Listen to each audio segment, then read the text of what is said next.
What's going on, everyone? I was driving home in the Wildcat today and I had a mysterious breakdown happen. The car just started sputtering, didn't want to drive anymore, and then it just stalled out and I was on the side of the road, and kind of frustrating. And I'm going to show you exactly what happened in that moment, what I did to fix it and get it home, and then we're going to go through and evaluate the situation and get this thing fixed. So just driving home in the Wildcat, it was running fine, and then it just started stumbling and just, you know, won't turn over really. It'll run for a minute and then it just kind of shuts off and even kills what I'm driving in. Look here, we've got no fuel. Nothing is coming out of the accelerator pumps at all. So I've got a fuel blockage somewhere. I don't know if it's a fuel filter here or what it is, but we're getting no fuel up to the carburetor. So I know that this fuel filter is older than it should be and I need to replace it. So maybe it clogged up here because it's just rubber line coming up here from the fuel pump. Then this rubber line here going down to a solid line that goes all the way along the chassis.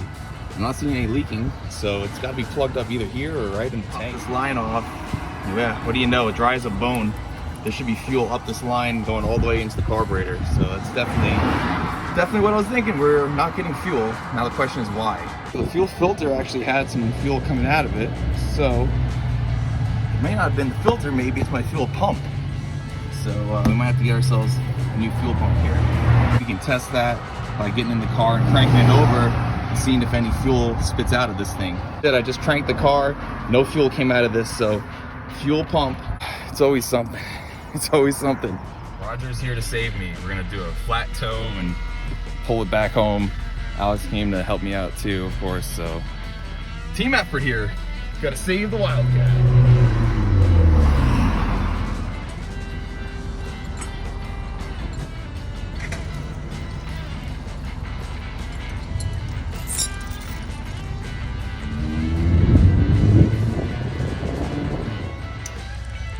So here we go on a flat tow. Buick powered by Chevy. Actually, it's a GMC. GMC pulling the Chevy. We got Alex guarding to the rear. So hopefully I'm able to get these brakes stomped on enough if and when I need to stop. Yeah, it's always something. I was just thinking on the way back, right before it stalled, about how I haven't done some other little maintenance stuff on it recently, such as like fuel filter. I know I did an oil change last fall. I did brakes and did a couple other things too, but yeah, the car is driven pretty frequently, but still some of the stuff that's on here I haven't touched since 2007 when I first got the car, and those geez, how long even is that? 16 years kind of fly by. So here we are, pulling her back. Okay, now we're coming up to a stop sign, and what I'm doing is watching that chain, and if there's any slack building up in this chain, I'm just gently getting on the brake because I don't want to go slamming into the back of Roger's truck, but I also don't want to ride the brake too much and cause him to keep jerking my car forward. So a little bit of slack, a little bit of brake. Yeah, I'm just going to kind of work this intersection here together. All right, brake. Oh, brake. Okay. Braking. Okay. Whew. No assist on that braking at all. 4 drums. We got it though. Okay. Oh Lord. Okay, Roger. Shit. Good thing this thing is a full chassis, big old steel car from the 60s, but yeah, that's a good little hit. You guys also probably noticed too, I made sure once I had the opportunity to pull my car over to the side of the road as much as I could because of people distracted driving. I didn't want to get clipped on the side where I originally pulled over. So I got out, put the car in neutral and pushed it back far enough over to the curb, as far as I can get it. So got to try and be safe in a roadside situation like that. You've always got to be wondering about who's not paying attention, who's going to run into you or the back of the car. You know, I'm sitting there with my head under the hood and some idiot texting and driving doesn't pay attention and nails the back of this car. Not only does it break my heart because I love this car to death, but it runs me over, breaks my knees, you know, could kill me. So always be safe with your roadside breakdowns and have a plan. And as you can see, I'm really lucky I was local here with this little breakdown to have Alex come and help rescue me and then call Roger and get us a flat tow back to the house. And theoretically, ideally, there should be a fuel pump over at one of our local auto parts stores I can go grab right now. If not, we'll order one in and get it swapped out, and we'll continue that part here in this video. Roger saves the day.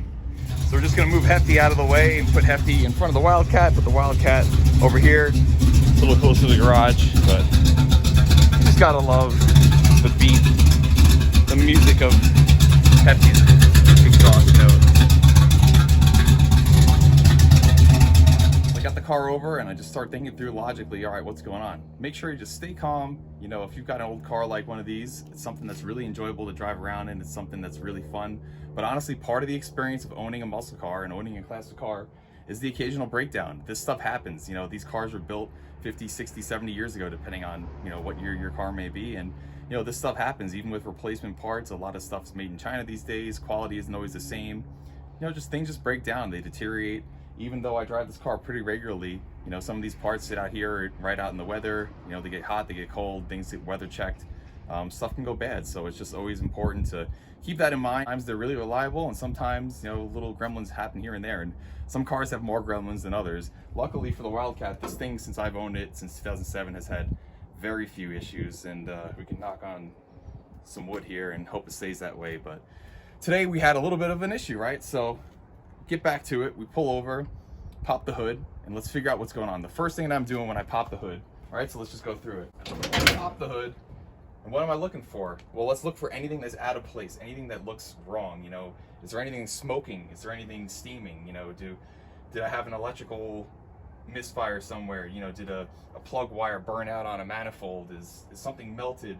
Not smelling anything out of the ordinary. I'm not seeing anything out of the ordinary.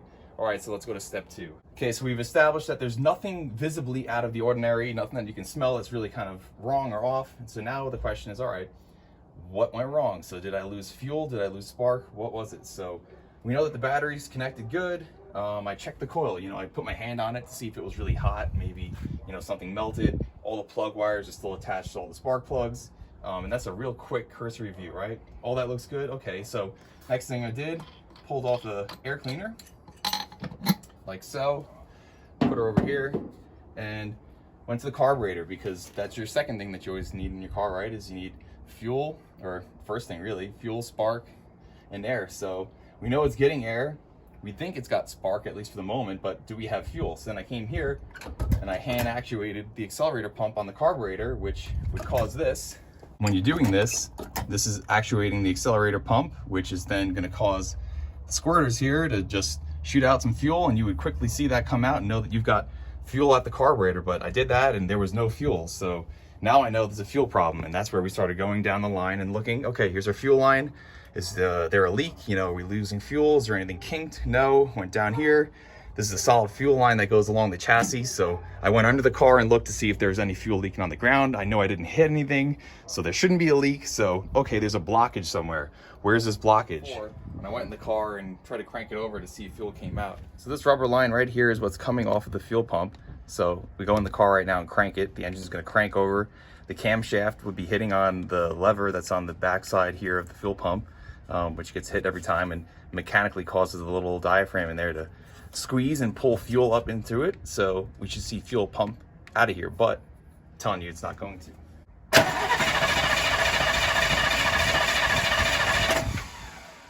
And as you guys can see, dry as a bone. Fuel pump did not pump any fuel out. And that's our problem right then and there. So now I'm trying to assess for what might be a blockage, right? Well, in the fuel tank, sometimes you've got a little mesh sock that's on the sending unit that picks up the fuel out of the tank.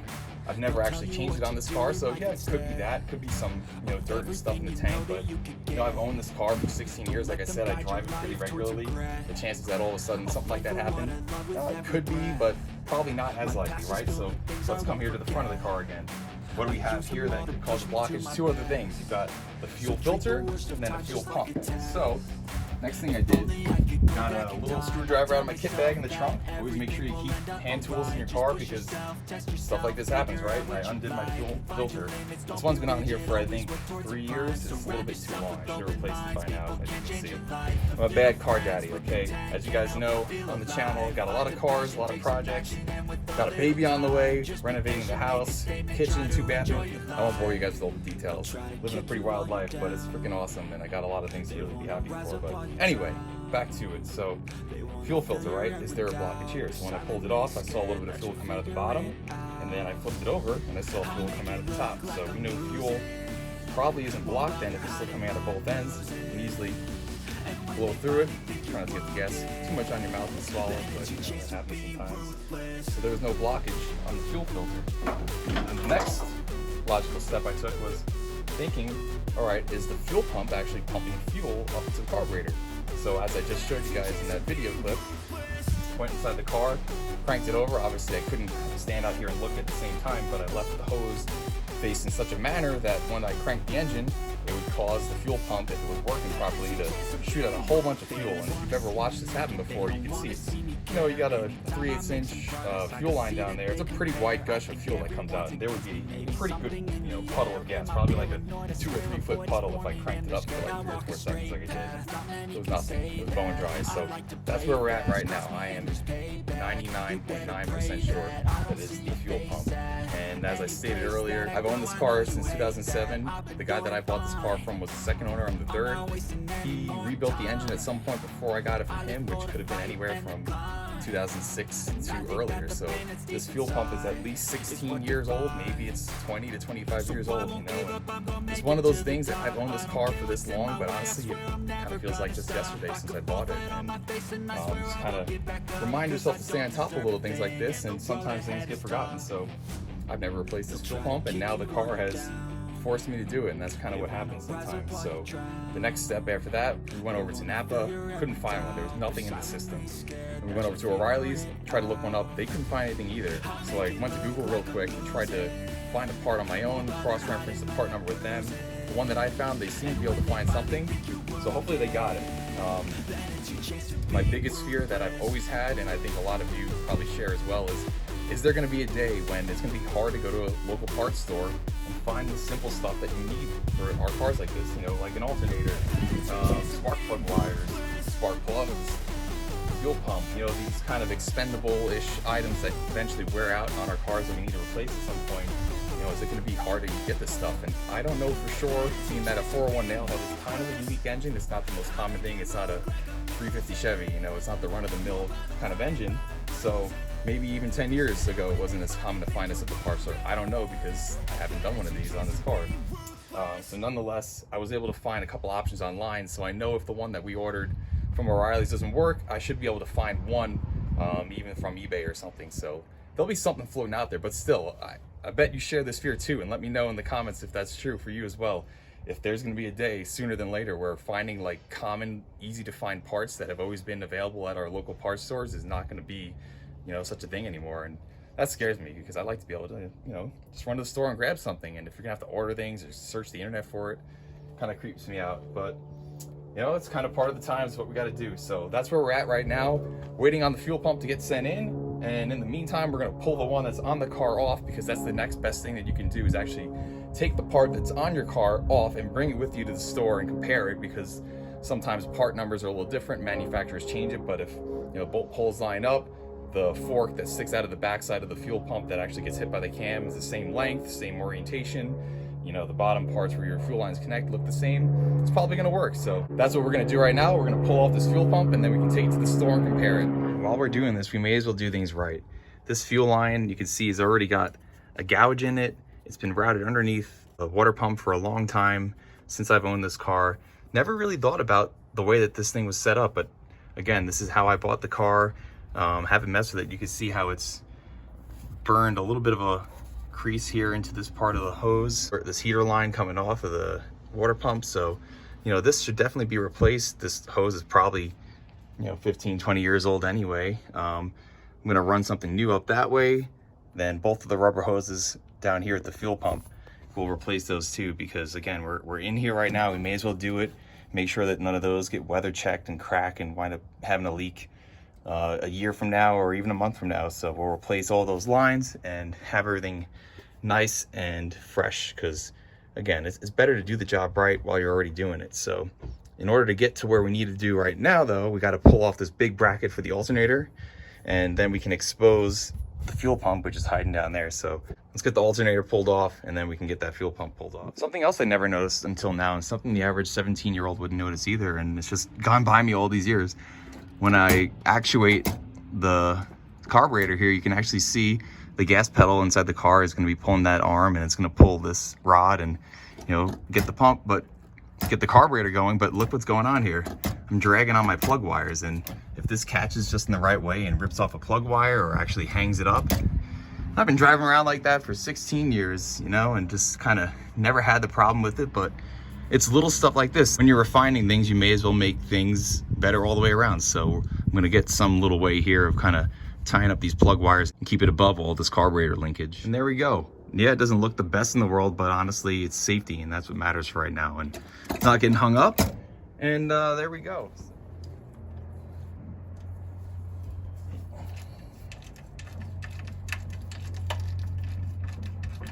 So I've got 2 bolts here, 1 bolt down here, a pretty big guy, and then there's a 4th one down there. So 4 bolts holding this bracket on to the engine. And none of these appear to be going into water, which is good. So we won't have to deal with a leak, but then again, you never know until you get there. So fingers crossed we don't start seeing antifreeze coming out as we're doing this.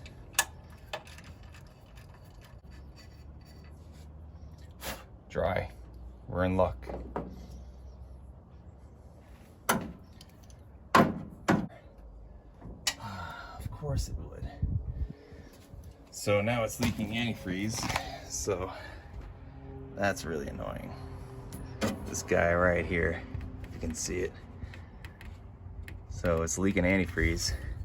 So I'm gonna tighten that one back up. We'll save it for last, and then pop it out and pop it back in. And then when we ultimately put the water pump or the alternator back on, put a little bit of sealant on the end of the threads. Okay, let's get this top one off.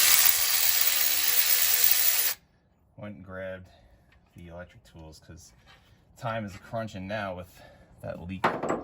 So, okay, we'll get this little one out. Hopefully we don't lose too much antifreeze, and then we can plug it up.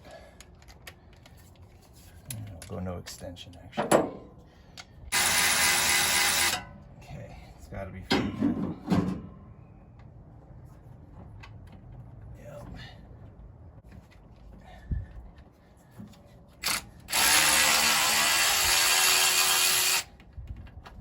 Just don't want to lose all my antifreeze, you know. If we do, we do, but stuff's expensive, rather not. Okay, so I've also disconnected the battery, by the way.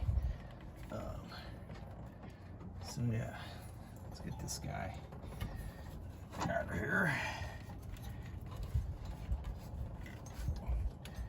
Fan belt.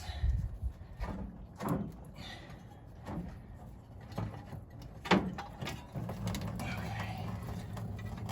And we are pouring out of the water pump. Lock that up.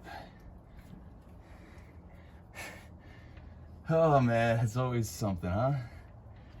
It is always something. Okay.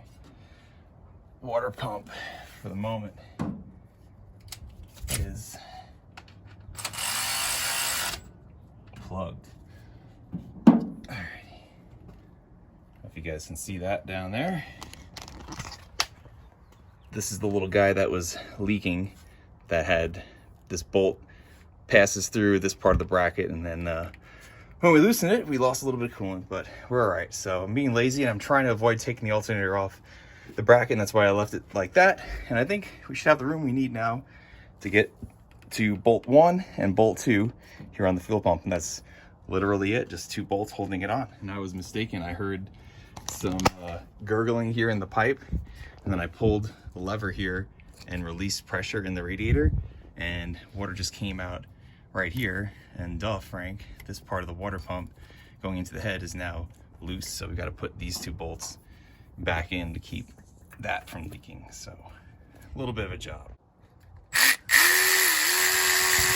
And I'm just putting these in here right now just to stop leaking, but they're a bit rusty, so I'm either going to replace those bolts or at least clean them up before I go back in. Because like I'm saying, when you're doing work on your car, always put stuff back nicer and better than it was. Just you know, have that sense of pride and quality in the work that you do. So now we have no leaks going on and we can continue this job. Okay, I'm gonna go ahead and get this lower fuel line off while I'm at it. So, man, that wasn't even on there that tight. That's scary. This guy disconnected. Oh, of course. Oh, but yeah, there it is. Barely on there. Surprised that fuel didn't come pouring out of there. I guess there wasn't a lot of pressure being put on the fuel line from the tank. And it now makes me question, you know, is there an issue at the fuel tank somewhere along the line getting here, or was it truly the fuel pump? Because some cars are like that where, you know, you won't see the pressure coming out, but I was expecting this thing to start gushing out. So what we can do right now is a couple of things. We could either hook up a electric fuel pump with a piece of line to that steel line down there and see if we can draw fuel out of the tank, or start here at the fuel pump, pull it off, you know, squeeze the diaphragm, see if it actually is, you know, actuating and doing what it should be doing. Could also have someone in the car cranking it, and then put your finger over here and feel suction, because this should be causing suction pressure here, trying to pull fuel up into this pump. So my second set of hands is unavailable right now, so I'm just gonna go and do this my way, which is gonna be pulling off the pump and evaluating it from there, and then we'll go electric if we need to. Another reason why I want to keep going right now, if by some chance it is still the fuel pump and not the tank, I don't want fuel gushing out of that line, because I want to have this time to replace the rubber line that's there. Because like I said, normally right now there'd be fuel gushing out of here and I'd have to race to replace that line, but we'll kind of take advantage of this moment right here and see what's going on. Either way, if it isn't the fuel pump, it's still not a terrible opportunity to replace it, because like I said, I've never done it. The thing's at least 16 years old, so let's give it a shot, right?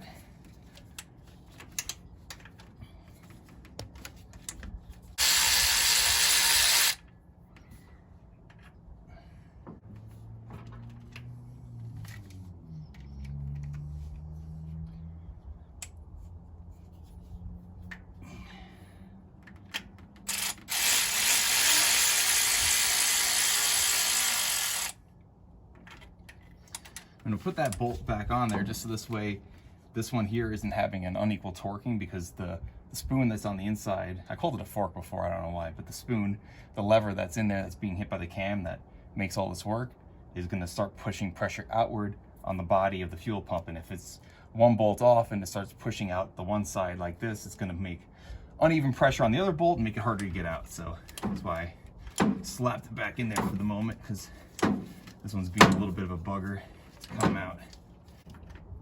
Rusted in there.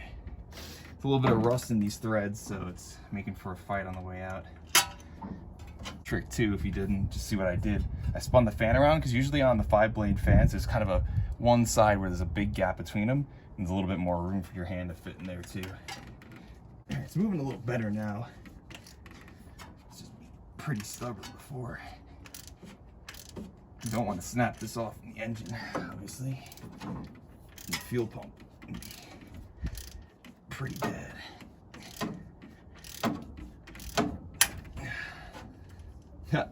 Thought that was the head of the bolt snapping. That was the ratchet. This ratchet's getting old. That's a good workout.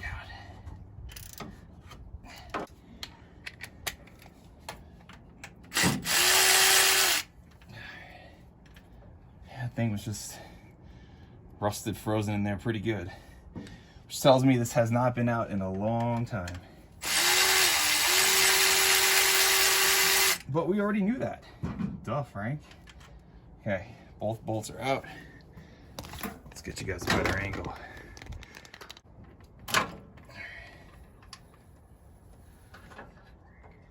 And there she is.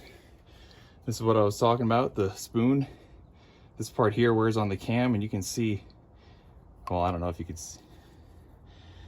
You can see this silvery shiny spot where the cam lobe actually hits this, and now there's a problem though.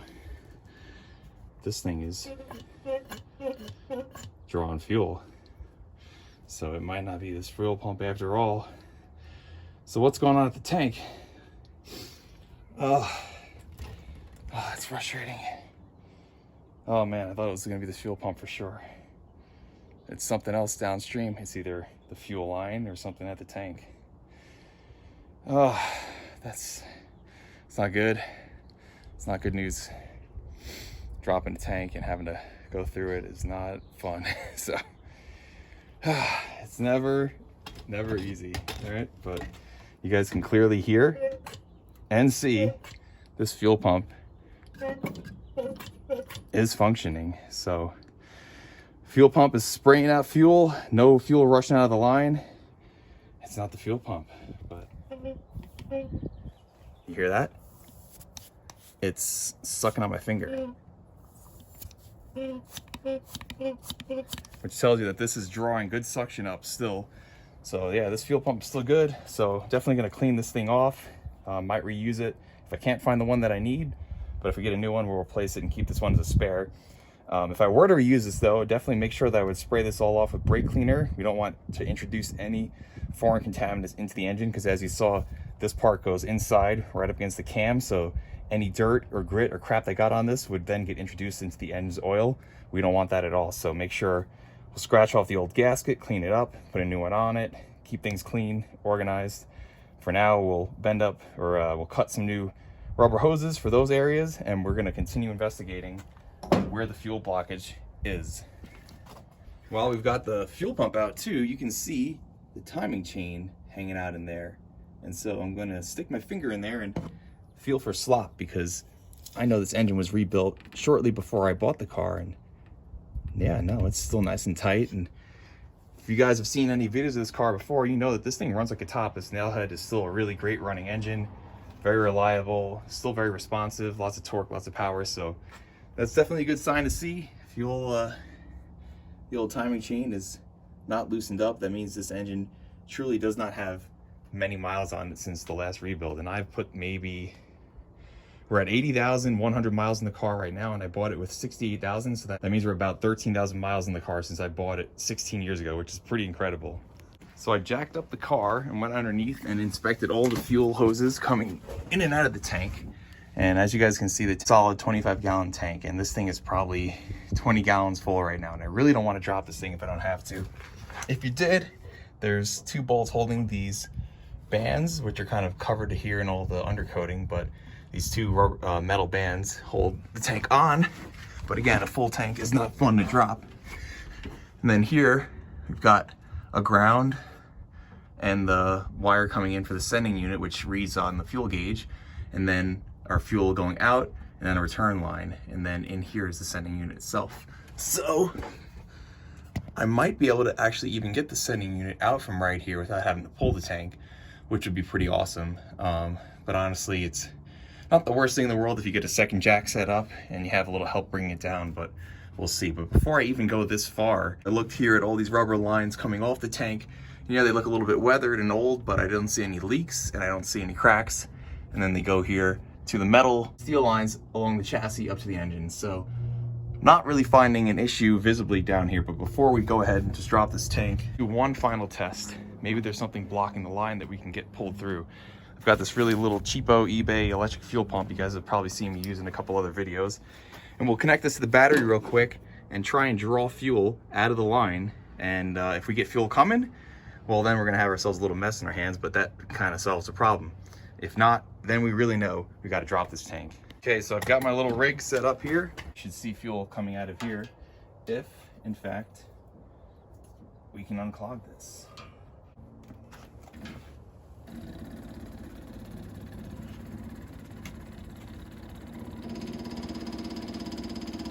No fuel. Not good. Oh man, looks like we're dropping the tank. I don't really know if I feel like doing that today though, so I don't know, we'll see, maybe I will. All right, so then I cut the fuel line that's coming off of the gas tank and right here, which connects from the gas tank up and around behind the exhaust, around the axle to right here, and gas should have poured out if there was still fuel coming here, but there was a blockage along the steel line from here going to the front of the car, but nothing came out. So I know that there's no problem in the actual steel line and all the line going up to the car. It's something from here all the way back to the tank. So at this point, we're just gonna drop this tank. To do this, like I said before, all we gotta do is take these 2 bolts off, these threaded rods. I don't think this thing's ever been taken off. the original factory undercoating is still on all the threads, so I'm gonna have to get a wire wheel and get all this gook off of here, or else it's gonna be really hard to get these 2 bolts off. But once I do, we're gonna get a jack under here with a 2x4 to kind of level out, spread out the weight, and then slowly lower this thing down onto a little push cart, disconnect the fuel line on the back and the sending unit wires for the fuel tank level, and then figure it out more from there.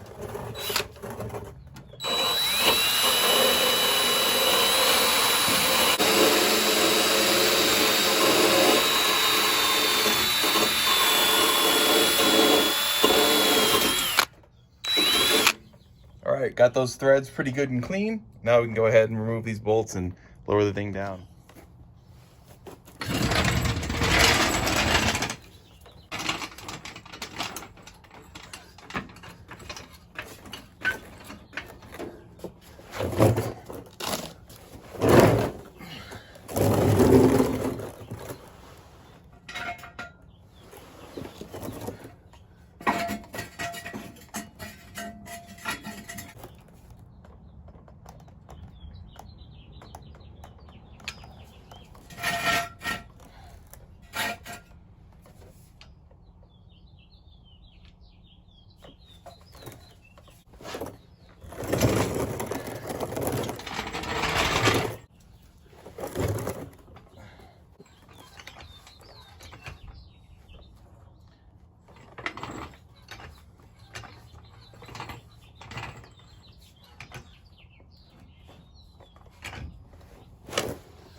So now I've got the car down a little bit lower. I had to raise it up, drop the jacks, and then bring it down a little bit lower because the max height of the jack wouldn't allow this thing to come close. So now the car is where I can get the jack here with the piece of OSB, so this way it spreads out the weight.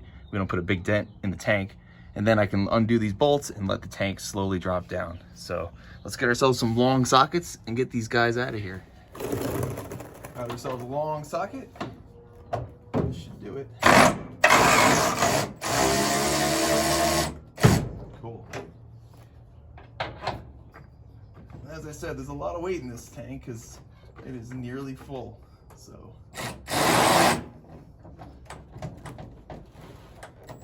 it always happens this way, you know, you fill up the whole tank and then something dumb like this happens. It couldn't have happened on a day where I was nearly out of gas. No, it had to happen with a full tank of gas.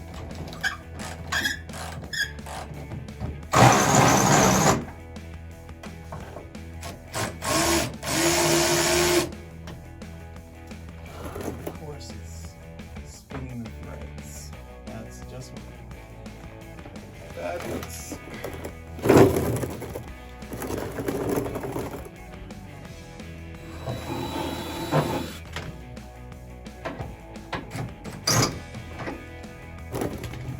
Vice grips on it. Stop it from spinning.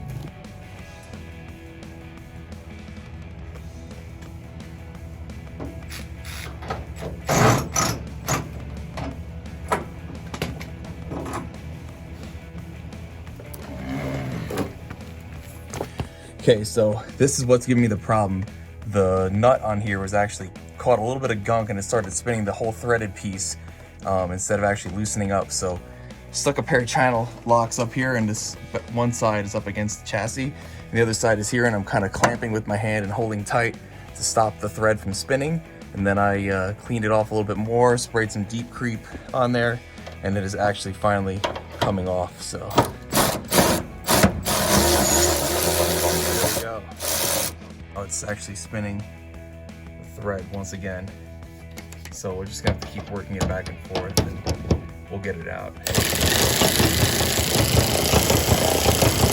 See how it's spinning there? So just gonna hold it with the channel locks and put the phone up on the camera stand.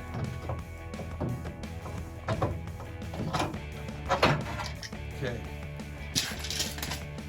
Gas tank is completely suspended by the jack right now. But we gotta remember, up front we still got the fuel line connected going into it and the sending unit wires.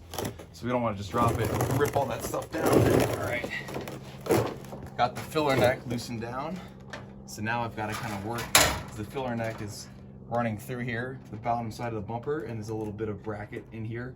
Gotta get all this past and push the whole tank kind of in as it comes down. Be a little bit of a job here.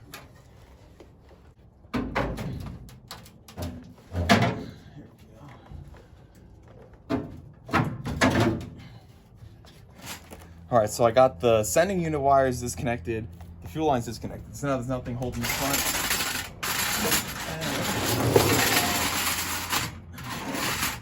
We can let this thing down. Just gonna have to guide the filler neck here out the back, and I think we're gonna make it.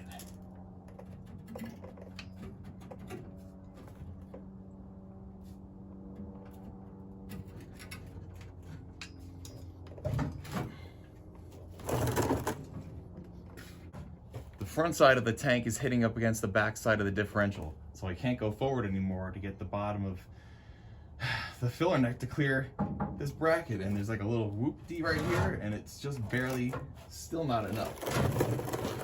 Might have to get the whole front of the tank candid this way and really. Might just need to get the back end of the tank on the ground, so let's shoot for that.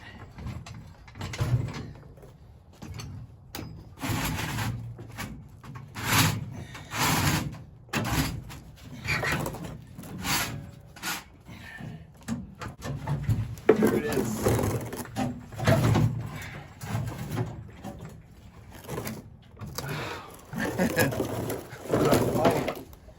Oh my God.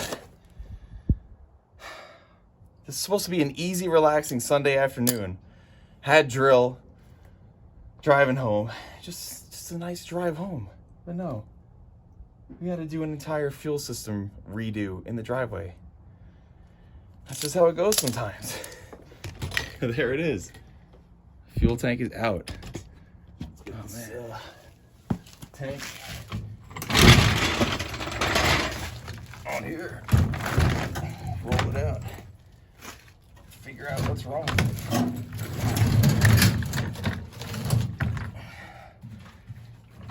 Of course, full of gasoline.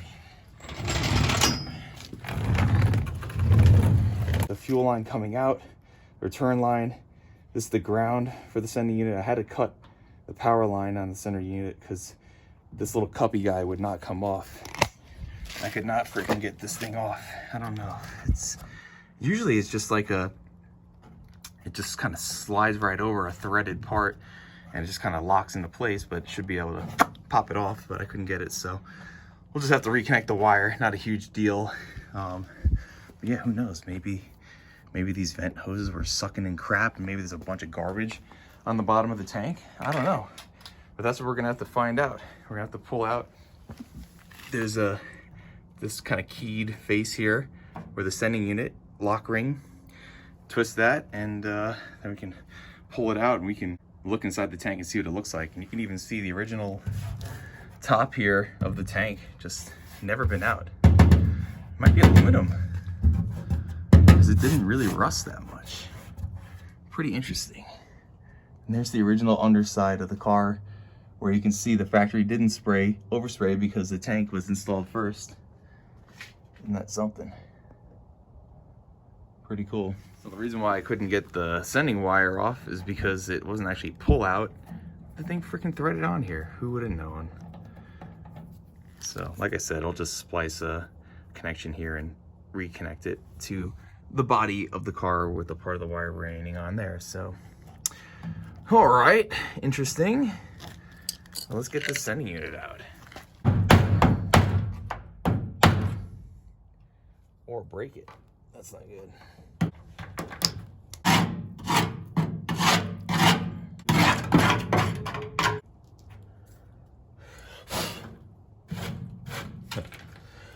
A little movement there. There we go.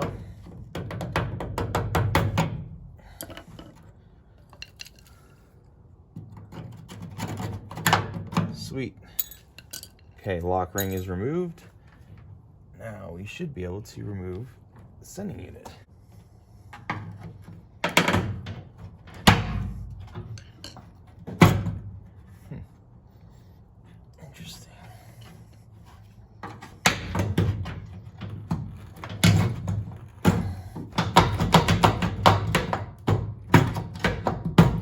holding this thing in there?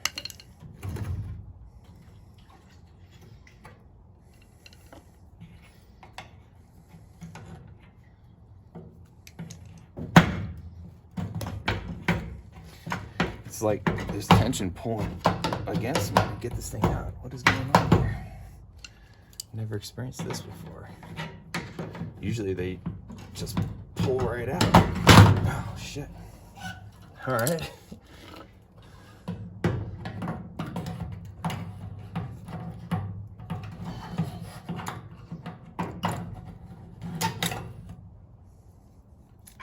This actually doesn't look too terrible.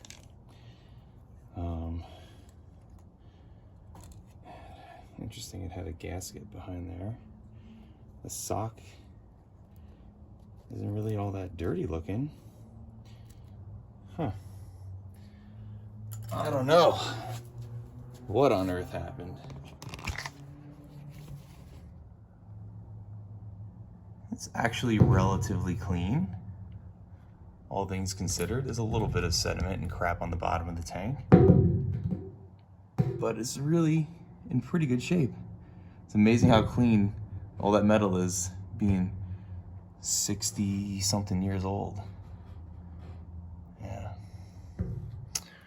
All right, well, I'm kind of stumped here. Let's see if we can blow into this and get gas to come out the other end.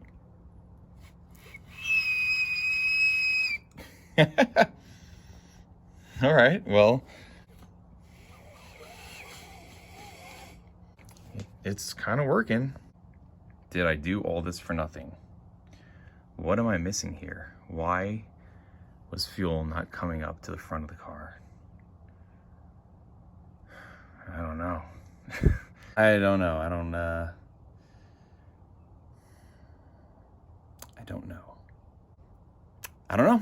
The only other thing I could think is to get a compressor line and blow it into the steel line that runs along the chassis up to the engine, and make sure that no crap comes out on that end. And then we know that there's no blockages in the line. The line is clear. The sending unit, if it's working, then it's working.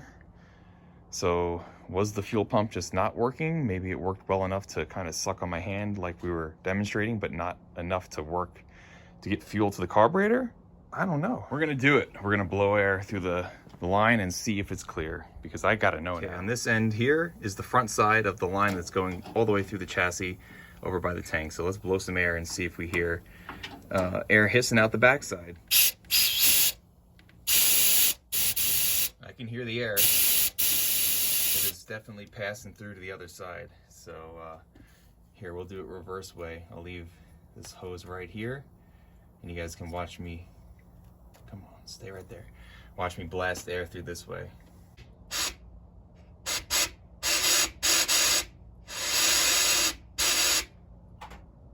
All right, so we heard air coming out both ends, so we know the fuel line going all the way through the car is clear. Thought the fuel pump was good. Maybe it wasn't. What could be wrong here at the sending unit? I don't freaking know. Just look at the sunset, Frank. Look at the sunset and try and calm your mind. Zen. We're gonna figure this out. We're gonna figure this out. Another thing I'm thinking, as we saw, there was a good wear mark here on the fuel pump. What if the cam is wiped out at the fuel pump? I mean, I find it a little unlikely because I don't find a lot of metal in the oil when I do oil changes, but what if the lobe that spins and hits that arm on the fuel pump is wiped out and it's not actuating it? But then again, I'm thinking, well, before we saw, even when we attached an electric fuel pump, it didn't draw fuel out of the line, and there was nothing in the line. So I don't know. A quick way we can really check that, though, is to actually look in here and try and see the lobe on the cam, see if it actually, in fact, is still healthy or if there's an issue. But I can't really get a good look at it, and plus we'd have to spin the engine over to really see the piece of the lobe and make sure that it's not totally wiped out. But that's something I'm thinking about, just to make sure. We're gonna dive in where the fuel pump was and see what's going on in here. and we can very clearly see what's going on inside here. A couple other features I really like about this endoscope is that I can take a picture. If I like what I see what's going on here, it comes with a memory card and it saves it to it. And also I can flip around and cycle through the different views on the camera because it's kind of like 360 in there. So see all the different angles that the endoscope is looking at on the inside. It's pretty handy, so I'm definitely going to be using this thing a lot in the future when I've got to look into tight spaces. I've actually got an input right here inside where we've got the fuel pump normally going, and you can see it sitting down there, and I've got this view showing the lobe on the camshaft. And though I don't think it's probably the issue, just to weigh it out, let's go ahead and watch this camshaft rotate around. So I'm going to get in the car, turn the engine over. It's not going to fire up obviously, but we can go back and watch this video and see what's going on with the camshaft.